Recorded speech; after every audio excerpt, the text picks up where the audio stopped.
Assalamualaikum warahmatullahi wabarakatuh. Perkenalkan, nama saya Aisyah Nuriyah dari kelas R6K dengan NPM 2018 145000854.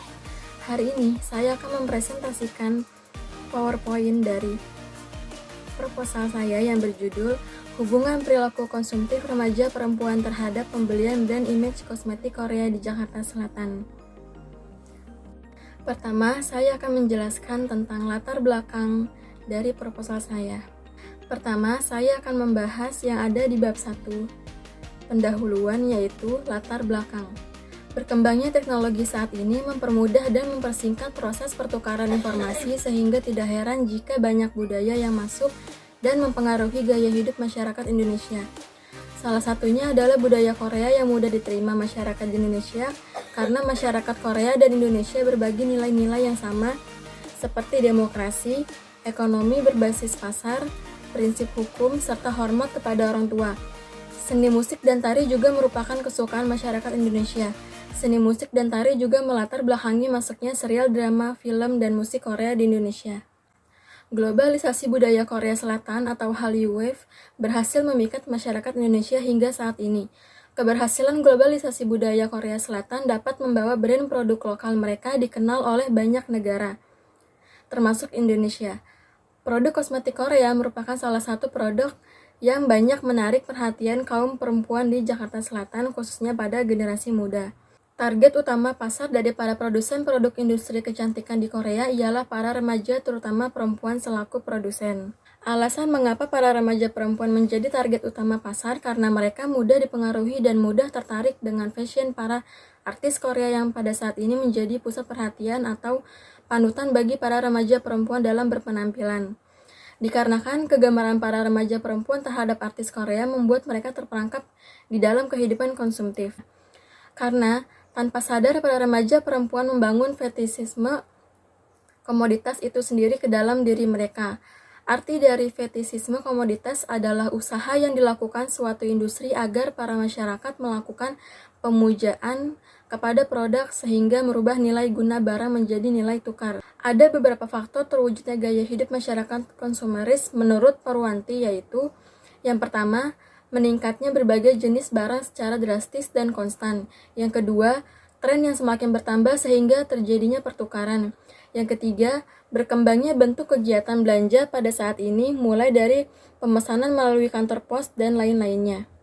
Yang keempat, semakin pentingnya pengemasan dan promosi dalam pembuatan, tampilan, dan pembelian barang-barang konsumen. Yang kelima, maraknya iklan-iklan di TV yang mempromosikan produknya kepada masyarakat. Yang terakhir, meningkatnya penekanan pada desain suatu produk untuk menarik perhatian masyarakat atau pembeli. Berdasarkan data dari Kementerian Perindustrian pada tahun 2016, pertumbuhan pasar industri ini rata-rata mencapai 9,67% per tahun dalam 6 tahun terakhir, yaitu 2009 sampai 2015. Di Indonesia sendiri mulai terlihat adanya pergeseran terhadap penggunaan produk kecantikan. Dilansir dari Inilah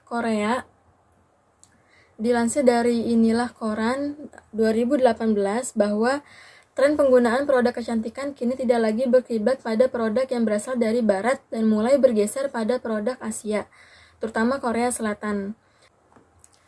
Adapun kesimpulan yang peneliti bisa tarik, yaitu setelah mengenal K-beauty, para remaja lebih sadar akan pentingnya merawat kesehatan kulit wajah, yang dimana sebelum mengenal K-beauty mereka hanya fokus dengan make up yang bersifat dekoratif atau menutup kekurangan pada wajah.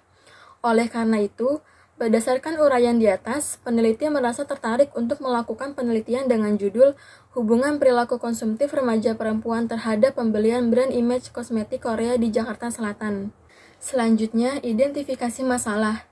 Berdasarkan latar belakang masalah yang telah dikemukakan di atas, maka penulis mengambil beberapa identifikasi masalah dalam penelitian ini, antara lain, yang pertama, apa saja yang menyebabkan perilaku konsumtif perempuan di Jakarta Selatan terhadap produk kosmetik Korea.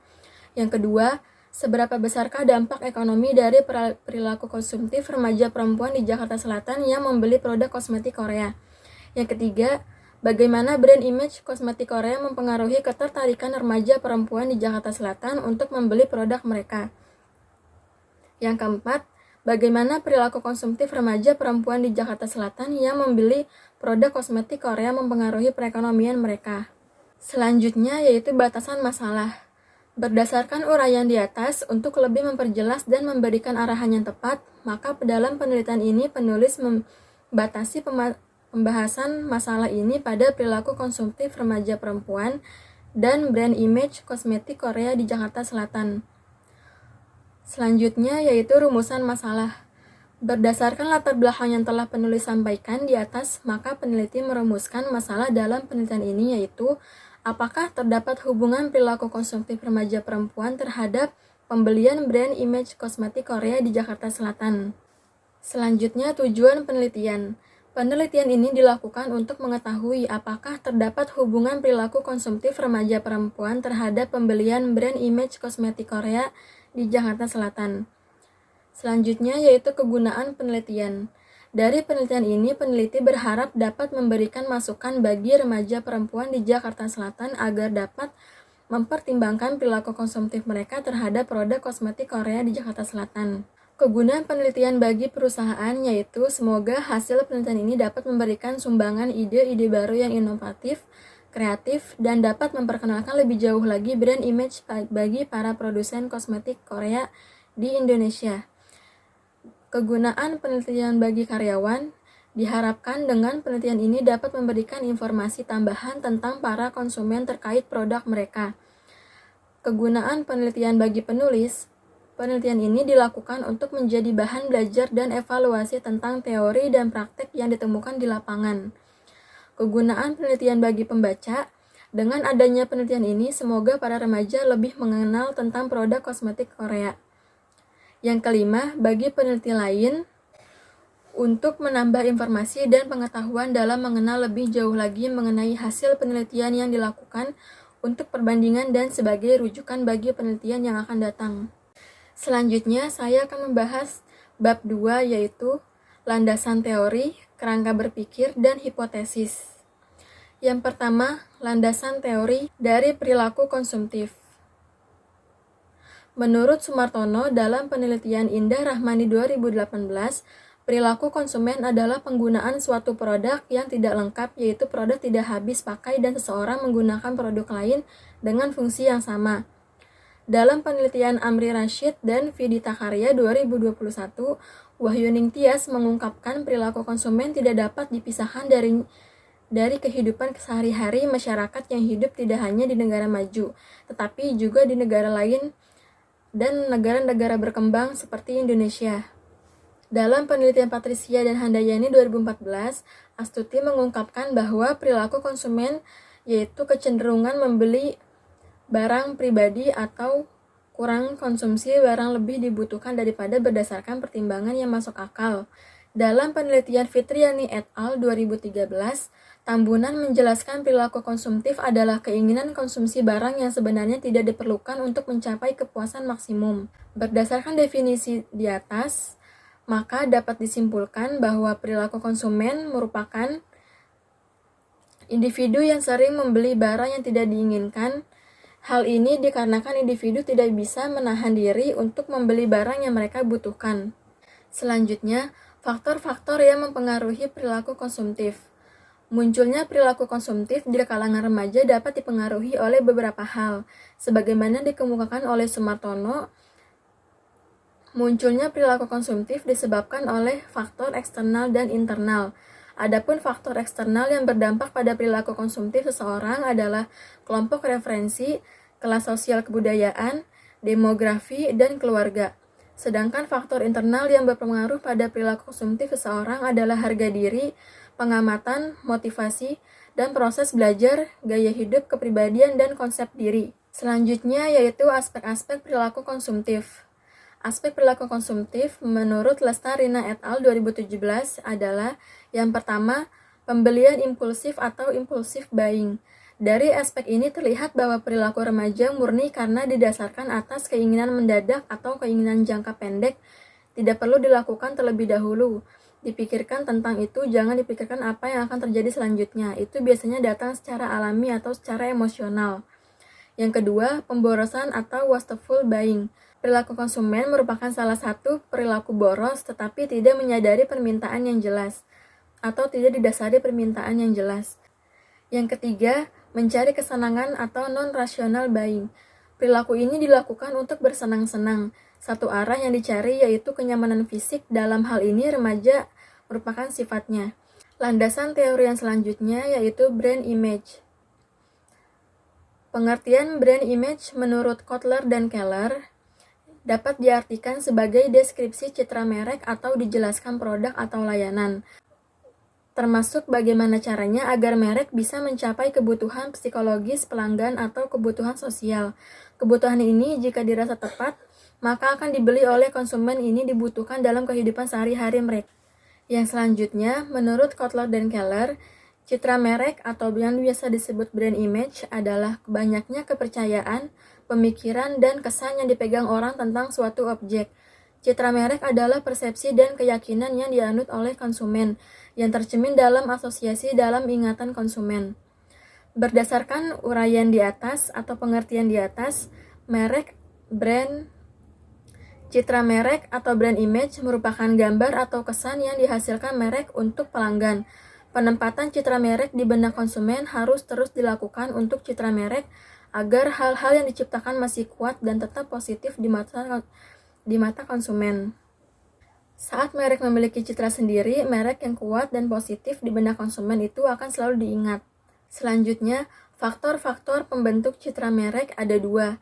Yang pertama, keuntungan asosiasi merek, di mana asosiasi merek yang menguntungkan konsumen percaya bahwa atribut dan manfaatnya adalah apa yang diberikan merek dapat memenuhi permintaan dan keinginan konsumen. Itulah yang membuat konsumen membentuk sikap positif terhadap merek. Yang kedua, keunikan merek asosiasi. Inti dari positioning merek adalah merek memiliki keunggulan kompetitif yang langgeng atau proposisi penjualan yang unik. Mengapa konsumen memiliki alasan yang kuat merek harus dibeli. Selanjutnya yaitu penelitian relevan. Beberapa penelitian terdahulu yang relevan dengan penelitian ini agar bisa memperkuat landasan teori dan sebagai referensi bagi penulis antara lain. Yang pertama, penelitian yang dilakukan oleh Ihsanti Alifa Amalia tahun 2016, Fakultas Psikologi yang berjudul Pengaruh Citra Merek Terhadap Perilaku Konsumtif pada Remaja Perempuan. Berdasarkan penelitian tersebut menunjukkan adanya pengaruh positif yang signifikan antara citra merek atau brand image dengan perilaku konsumtif pada remaja perempuan. Hal ini dibuktikan dengan koefisien korelasi dan dengan nilai signifikasi. Yang kedua, penelitian yang dilakukan oleh Henry Prasetyo tahun 2015, Fakultas Manajemen yang berjudul Pengaruh Brand Image Nokia Terhadap Perilaku Konsumen dengan Kepuasan dan Loyalitas sebagai Variabel Intervening pada mahasiswa Fakultas Ekonomi Universitas 11 Maret Surakarta. Berdasarkan hasil penelitian tersebut menunjukkan hasil bahwa brand image mempunyai pengaruh yang positif terhadap perilaku konsumen handphone Nokia. Yang ketiga, penelitian yang dilakukan oleh Putri Indah Rahmani tahun 2018, Fakultas Ekonomi yang berjudul Pengaruh Perilaku Konsumtif dan Country of Origin terhadap Keputusan Pembelian Kosmetik. Studi pada wanita bekerja di wilayah Surabaya. Berdasarkan penelitian tersebut menunjukkan hasil bahwa terdapat pengaruh yang signifikan antara perilaku konsumtif dengan keputusan pembelian kosmetik dan terdapat pengaruh yang signifikan antara country of origin dengan keputusan pembelian kosmetik dan juga terdapat pengaruh yang signifikan antara perilaku konsumtif dengan country of origin terhadap keputusan pembelian kosmetik. Dari dua variabel yang diteliti, perilaku konsumtif mempunyai pengaruh yang besar terhadap keputusan pembelian, sedangkan country of origin memiliki pengaruh yang kecil terhadap keputusan pembelian. Yang keempat, penelitian yang dilakukan oleh Mila Rauzi Putri, Ikma Citra Ranteolo, Nazrina Zuryani tahun 2014, Fakultas Ilmu Sosial dan Ilmu Politik Universitas Udayana, yang berjudul Perilaku Konsumtif Remaja Perempuan Terhadap Tren Fashion Korea di Jakarta Selatan. Berdasarkan penelitian tersebut menunjukkan hasil bahwa keberadaan fashion Korea memunculkan fetisisme komoditas yang membuat para remaja menjadi konsumtif. Terakhir, penelitian yang dilakukan oleh Ulul Azmi tahun 2019, Program Studi Manajemen yang berjudul Dampak Korean Wave atau Hallyu terhadap perilaku konsumen pada mahasiswa STIE Nobel Indonesia Makassar. Berdasarkan penelitian tersebut, peneliti menyimpulkan bahwa faktor yang mempengaruhi para remaja dalam membeli produk Korea adalah faktor sosial, yaitu grup preferensi melalui pengaruh informasi di mana idol dari Korea memberikan informasi tentang produk-produk dari Korea. Materi selanjutnya yaitu kerangka berpikir. Perilaku konsumtif muncul karena kurangnya pengetahuan konsumen tentang memahami merek produk. Hal ini akan mengarahkan konsumen untuk mencoba merek produk yang berbeda, bahkan jika produk tersebut belum pernah digunakan sebelumnya. Konsumen cenderung menggunakan jenis produk yang sama dengan merek yang sebelumnya mereka beli. Citra merek akan berdampak positif atau negatif pada produk. Citra merek berkaitan dengan asosiasi merek. Kesan merek yang muncul dalam ingatan konsumen semakin meningkat seiring dengan meningkatnya pengalaman konsumen dalam mengkonsumsi merek tersebut. Citra merek merupakan salah satu faktor yang dapat menentukan keputusan konsumen untuk produk yang akan mereka beli. Jika konsumen memiliki citra merek yang rendah, konsumen cenderung akan mencoba berbagai merek produk kosmetik. Hal ini dapat mengarah ke tingkat konsumsi yang semakin meningkat. Begitu pula sebaliknya. Selanjutnya, hipotesis penelitian. Berdasarkan kerangka berpikir di atas, maka dapat dibuat hipotesis penelitian, yaitu terdapat hubungan yang signifikan antara perilaku konsumtif remaja perempuan terhadap pembelian brand image kosmetik Korea di Jakarta Selatan. Selanjutnya, saya akan membahas bab 3, metode penelitian. Yang pertama, waktu dan tempat penelitian. Penelitian ini dilakukan secara virtual dengan menggunakan Google Form dan Zoom Meeting yang disebar ke sosial media seperti WhatsApp dan Instagram. Dalam penelitian ini, peneliti menggunakan sampel acak. Hal ini dikarenakan dalam situasi pandemi seperti ini, sulit untuk bertatap muka. Penelitian ini melibatkan remaja perempuan berusia 20-25 tahun yang memakai produk kosmetik Korea yang berlokasi di sekitar Jakarta Selatan. Penelitian ini dilakukan pada bulan Maret sampai April 2021. Selanjutnya, desain penelitian. Desain penelitian yang digunakan adalah kuantitatif, di mana dalam penelitian ini data-data penelitian berupa angka dan kemudian dianalisis menggunakan rumus statistik. Menurut MZIR dalam penelitian Maulana Malik Ibrahim 2017, penelitian kuantitatif merupakan metode penelitian yang utamanya menggunakan paradigma post-positivisme untuk melakukan pengetahuan melalui strategi penelitian seperti eksperimen dan data survei. Selanjutnya, populasi dan sampel. Populasi dalam penelitian ini melibatkan remaja perempuan yang berdomisili di Jakarta Selatan. Sampel. Sampel dalam penelitian ini adalah orang atau remaja perempuan yang menggunakan kosmetik Korea yang berumur sekitar 20-25 tahun. Selanjutnya, metode pengumpulan data. Data mentah diperoleh langsung dari jawaban kuesioner tentang perilaku konsumtif dan brand image. Yang kedua, data tambahan diperoleh dari artikel, buku, dan jurnal untuk mendukung diskusi.